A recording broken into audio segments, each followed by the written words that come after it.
video. This one's gonna be a little bit different. I'm doing like a sit down, chatty, get ready with me. So I've gotten several questions about my spironolactone journey and my experience. So I figured I would share that with you while I just put on some makeup and we can have like a girl talk. If you're new here, my name's Lauren and I am a lifestyle content creator. I love to do days of my life. I take you through everything from like my empties to having chatty get ready with me's just like this. So if you are loving what you're seeing so far and very interested in what it's like to have acne as a 40-year-old and how I'm handling that, so subscribe so you never miss one of my videos. I do try to upload at least like once a week. So with no further ado, I have gotten this question several times. I'm not one of those people who are like, oh my gosh, so many people have asked me this, but honestly, I have seen this come up in several of my videos when I've mentioned it about my experience with being on spironolactone. So figured I would kind of share that journey with you. Don't mind my hair. It is so dirty, but I'm doing hot yoga sculpt tomorrow, so I cannot wash it until tomorrow night. If you know, you know. Like it is so sweaty in those classes that it's just absolutely impossible to go there with clean hair. I figured I would start, honestly, like I have to kind of go back to the beginning, and this might be a little bit of a like history in the life of Lauren. I'm doing the e.l.f. Soft Glam. I have to mix two colors, the shade 22 and 31, to get like my ideal shade. I'm also doing this without a mirror because I don't have a mirror handy. I don't have like a vanity desk. Like I know a lot of people have nice like vanity desks. I don't have one. I do my makeup at my bathroom sink. So this is what I got. I figured I would do kind of a backstory and talk about my experience with acne. So as far as I can remember, wow, this is definitely not my shade. So we're gonna find a way to make this work, I guess. As far as I can remember, this looks so almost green on camera. Oh my God, I have to start over. Okay, we're starting over. Hopefully this is more my shade. This is the NARS Creamy Radiant, I think. Light reflecting, sorry. The NARS Light Reflecting Foundation. And I forgot I had this. I was going through my makeup and said, oh, I need to use that. But anyways, so starting kind of at the beginning, I have struggled with acne my entire adult life and even into my teenage years. So as a teen, I'm gonna say around like the year 2000, 2002, my acne started. And it was cystic acne. So it wasn't like just little tiny whiteheads. It was like these deep, which I still get, and you could probably see one here. Like cystic acne that was just, this is not my shade either. Oh my God. I can't win for losing. This is bad lighting. It's like 6:27 p.m. So what did I expect? This is like, okay, that's not my shade either. I guess I'm just gonna have to blend it down and do a lot of bronzer. Anyway, so we're gonna go with it. Please don't let this distract you from story time. It was the time when Proactive, if y'all remember that, like you're an OG, like you are probably a millennial. But this is the time when Proactive like had first come out, and all it was benzoyl peroxide, but it was like marketed as like this like acne cure-all. And I remember like begging my dad and my stepmom to buy it for me, and we didn't have a whole lot of money. So like the fact that they found a way to buy it for me like shows like how bad I truly needed this product. And it never helped. My acne never cleared up. It never went away. My skin just got really dry and cakey, and all of my towels got stained. So like there was no benefit to me taking it. Actually, I'm gonna do bronzer first. I continued to take it, hoping I would see a difference. Eventually I was able to go to a dermatologist and they put me on birth control, hoping that that would somewhat regulate my, found my bronzer. They put me on, I was able to go to a dermatologist and they put me on a birth control in hopes that it would regulate my hormones to, again, get my acne under control. They also put me, and this is when it was like running rampant, when they were giving you antibiotics for just about everything. They put me on, oh gosh, I forget the name of the antibiotic, but it was like try something, I forget. But it was basically they put me on an antibiotic thinking that that was going to fix my acne. And we now know that all that did was make my gut health terrible and probably exacerbated all the acne I had. But the birth control did eventually kind of help stabilize it. It wasn't ever fully clear. I wish I could find some old pictures, but it was never fully cleared. Like it just never fully went away. You could probably see, I have the skin filter on because I hate seeing it on myself. And I know it's probably like a poor reflection of like true life, but I have scars all over my face from my acne. And it's something I'm super self-conscious about, but that started in like late high school, early college years. So 2002, 2003, 2004. And I remember being in college again, like I didn't really have a whole lot of options there. I remember finally getting into another dermatologist, and this time they put me on Accutane. Accutane back then, I don't know what it's like now, but back then to get on Accutane, you had to like do this training course. You had to go into this like website and do this attestation that like you're on 2 forms of birth control, that you're not pregnant. It was wild. Like I don't know if it's still like that, but they are very, very serious about not getting pregnant on that. For good reason. There's been evidence to show that it could cause severe side effects and birth defects to women that are pregnant. So, I mean, it made sense. But so I had to do Accutane. I did Accutane twice. I ended up doing it, I think one time was in college and then one time was like fresh out of college. And that did help my skin for a while. I want to say, yeah, for several years it helped my skin. And it got me to a point where I was like, okay, I feel a little bit more comfortable in my skin. My acne wasn't as bad. It wasn't flaring up like it had been. But I mean, I was wearing makeup all the time, like to cover it up. I was so self-conscious. I remember when I first started dating my husband, I would wake up before him and put makeup on so that he couldn't see me without makeup because I was so self-conscious about it. And like, if you know, you know, like you've probably, if you're an acne struggle person, you know what that's like. And it's just so, it's something you can't control. Like, and it made me feel like people saw me as like dirty or gross because I had acne. And I know that's not how they saw it, but that's how I felt. I went on Accutane, did that again twice over the span of like, I want to say 5 years. Eventually got to the point where I'm now like in my late 20s and I'm having this like hormonal acne that is a lot like surrounded in my chin. Sorry, I didn't share what concealer this is. This is the Shape Tape in 22N. I really hope this makeup turns out well because I can't see shit. Anyway, so then I start getting this hormonal acne. And again, it's like,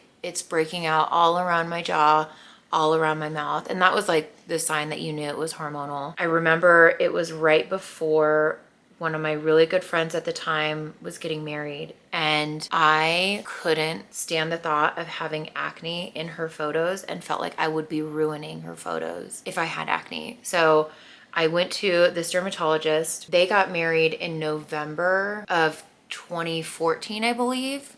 So yeah, 2014. And that was the first time that they put me, this doctor talked to me about spironolactone, because I was going in there thinking I would just be put on Accutane, and she offered this, and I was like, well, what is it? And again, I am not a healthcare provider. I am no like doctor or anything like that. I'm just telling you the information that was told to me and the information that I know, and this is just my experience with it. So anyway, she tells me about this called spironolactone. I'm like, well, what is it? I'd never heard of it before. And she said, well, it was actually created as a high blood pressure medication in the 80s. But they found out that when they were prescribing this, that it also helped with male pattern baldness, that it helped with, it was like an androgen blocker basically, which blocks the receptor that creates the acne, that like makes you create excess sebum, which is like the oil. Oh, also we didn't talk about the Halloween nails. Like, how freaking cute are they? Anyways, so distraction. I'm back. And they found that it was doing this, and they were like, wait a minute, what if we tried this on women who had hormonal acne? And it was like a miracle for those of us who struggle with acne. I just have overly oily skin, and that's what causes my acne. Like, it's just, that's how it happens. And it's because of those hormones, and there's not a whole lot that I can do to balance that. The high level, like the way my body reacts to that level of testosterone in my blood or in my body, it makes me have acne. And there's not a whole lot that you can do to fix that other than finding something that can suppress it. So I say, okay, let's do it. And she also put me on like a topical something because again, I was going to this wedding in literally 2 weeks and I was freaking out. So she puts me on spironolactone and she tells me, just be really careful, like make sure you're hydrated because it's technically this is the e.l.f. liquid camo blush. I think it's like Suave Mauve or something like that. She says it's a diuretic, so you need to make sure that you stay very well hydrated because it will make you pee a lot. And I was like, okay, noted. I will make sure I do that. And then she tells me, also make sure you watch your potassium intake because it can cause some severe side effects. If you get too high potassium in your blood, it could cause your heart to have like reaction or something. So I was like, all right, noted. And I remember for like the first time in my life after my skin had cleared up, I was on it for, I would say about a month.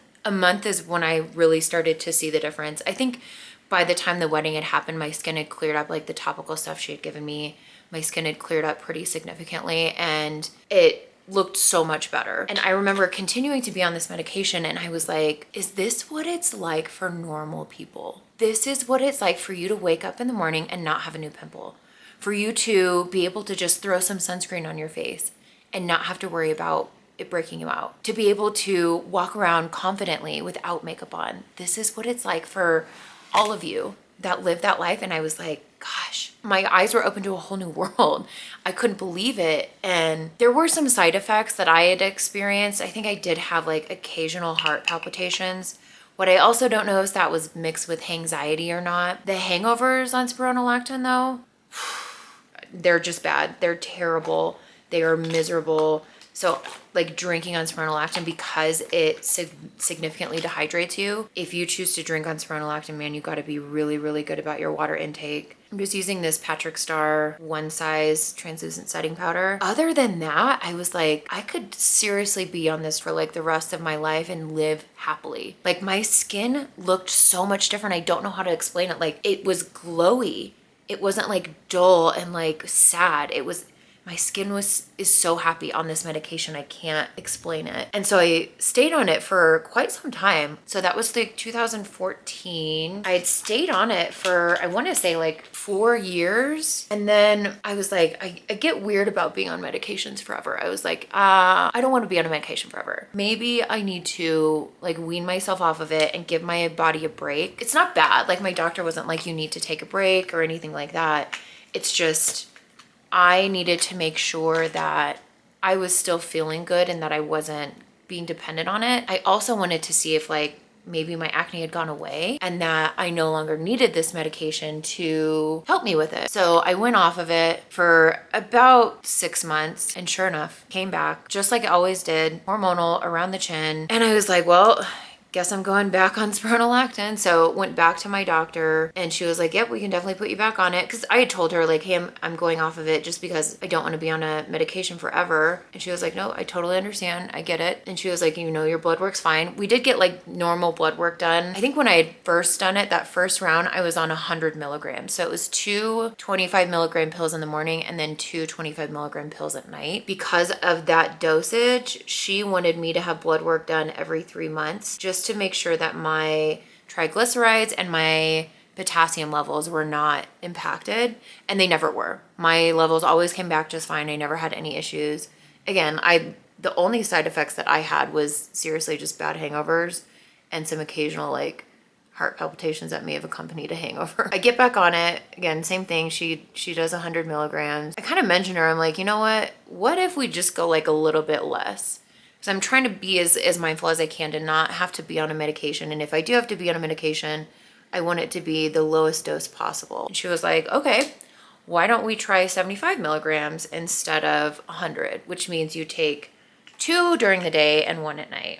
And I was like, okay, yeah, let's do that. And I was really nervous, really, really nervous that my acne was just gonna come right back, just like it had, and it didn't. It actually worked. So I was able to stay on the 75 milligrams for quite some time up until about, let me see. So that was like, I want to say 2018 until, gosh, my memory is so bad. It was just earlier this past year that I took another break from it. again, for the same reason. Kind of backstory, at the beginning of this year, I made some pretty drastic lifestyle changes. I went gluten-free. I cleaned up my diet significantly. I focused on whole foods, not eating processed foods, and really just trying to be the best version of myself. I knew I was turning 40 and I really didn't want to be overweight or in bad shape for 40. Like I was like 40, turning 40 was rough enough. Like I don't want to also then be uncomfortable in my body. So I decided I was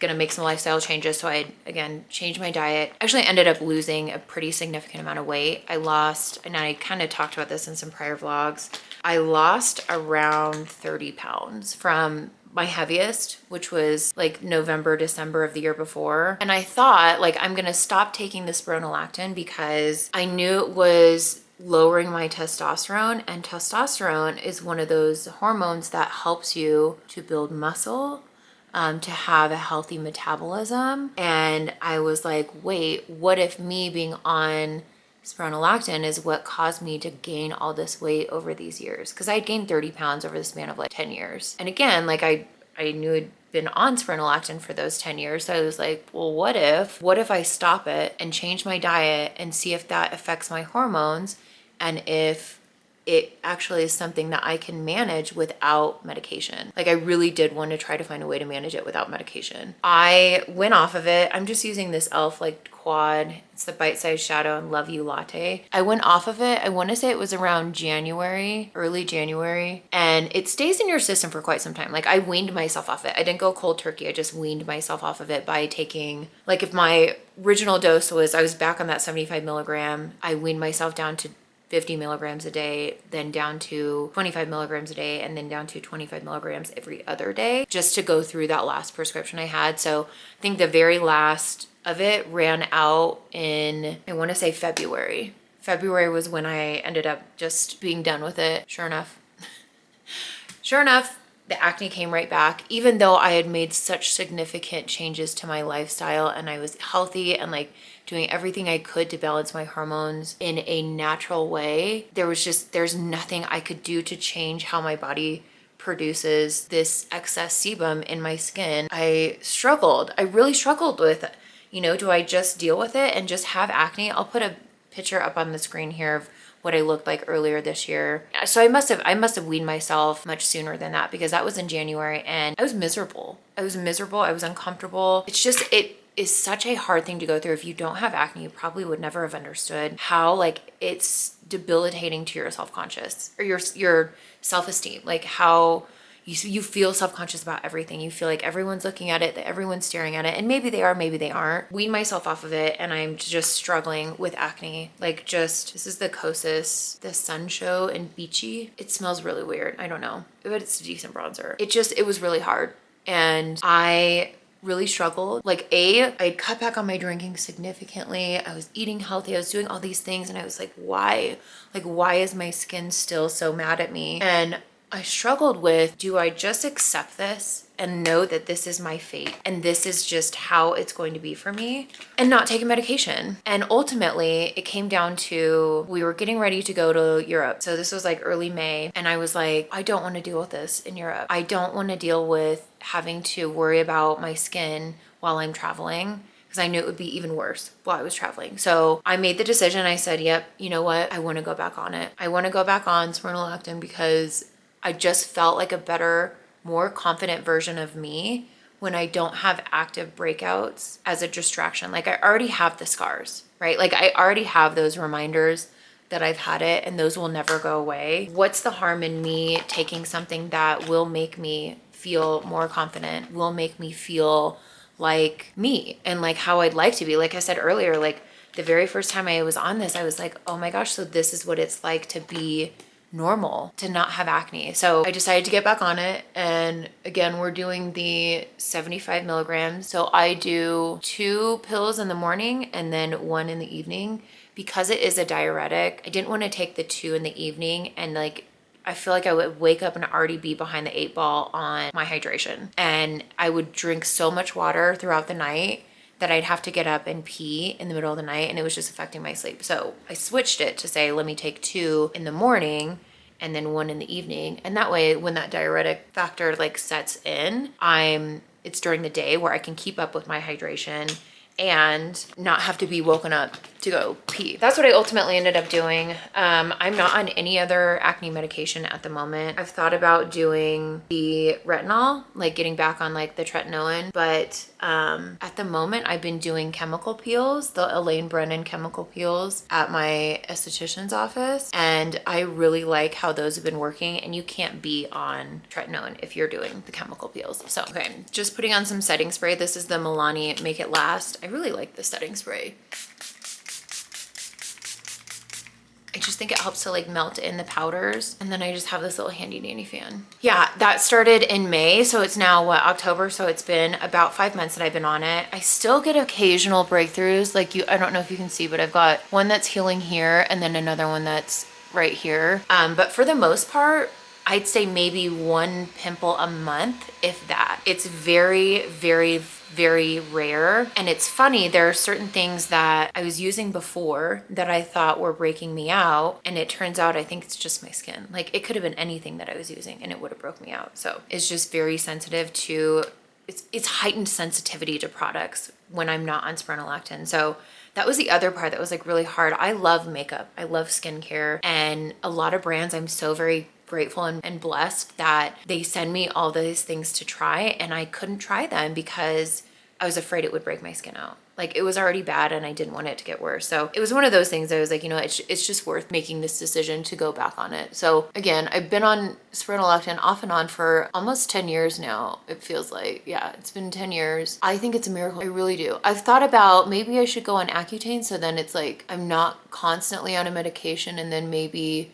my skin will just be different. But knowing that it's not just acne all over, that it really is hormonally driven. My doctor said that spironolactone is going to be the best treatment of it, better than Accutane. So that's kind of the story of it. I've heard a lot of people say things about like gaining weight while they're on spironolactone. And again, I'm not a medical professional. This is just based on the information that I've gathered and acquired while using said medication. I can see how that could happen to some people because it is reducing your testosterone level.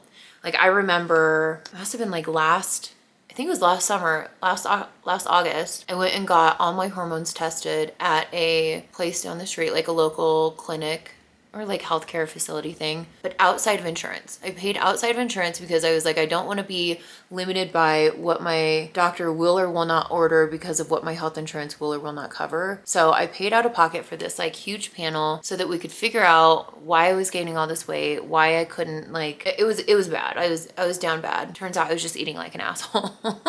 When we did that, she was like, you know, your testosterone levels are somewhat low. And I said, well, I am on spironolactone for acne, and she said, okay, that explains why they're a little bit low. And she said, to help with the weight loss, or to help with weight loss, we could put you on testosterone. She said, however, given what I know about you, you'd have to stop taking spironolactone because that would be counterintuitive, right? Like, why would I be giving you testosterone just for you to take a pill that like reduces it? And she said, you would probably have even more acne if we put you on that. And I was like, well, shit, then that's an absolute no for me. Like, I can't do that.